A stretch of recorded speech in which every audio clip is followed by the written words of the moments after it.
Good evening. We present the news summary. Seychelles' ranking on the Corruption Perception Index for 2021 has improved compared to previous years. Seychelles now ranks 23rd out of 180 countries. It is the first time in 3 years that Seychelles' position on the index improves. In 2020, Seychelles was in the 27th position. The country is also ranked first in the sub-Saharan Africa. Transparency International publishes the ranking every year, and Transparency Initiative Seychelles has welcomed the improvement in Seychelles' ranking, even though there are limitations to the way the Corruption Perception Index is calculated. It has also commended the Anti-Corruption Commission for their investigative work over recent years, but highlighted that Seychelles can still improve its ranking.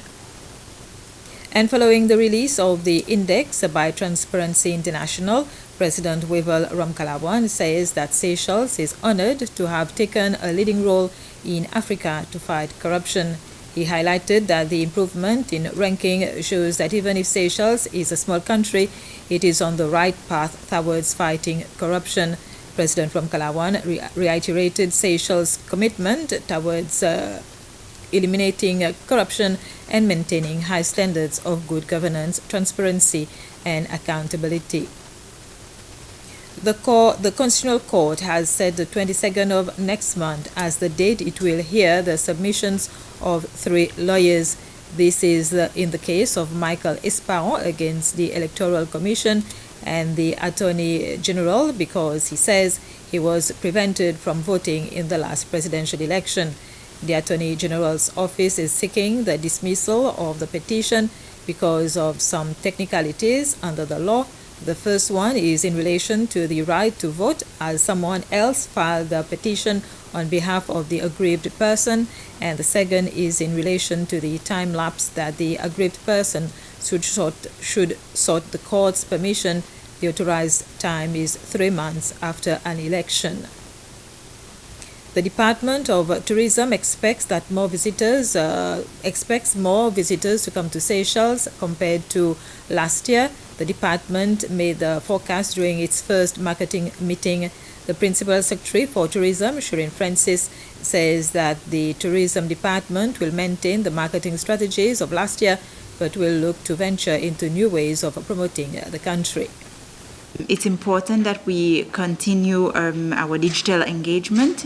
In last year, a lot of the activities were done via digital means, and a lot of visibility created for Seychelles were through digital means. So we have to continue investing in engaging more digitally.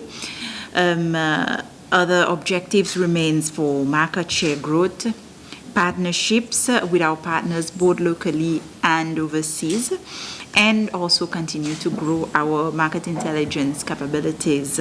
For this year, we have planned a growth between 218,000 visitors as a worst case scenario and 258,000 visitors as a best case scenario.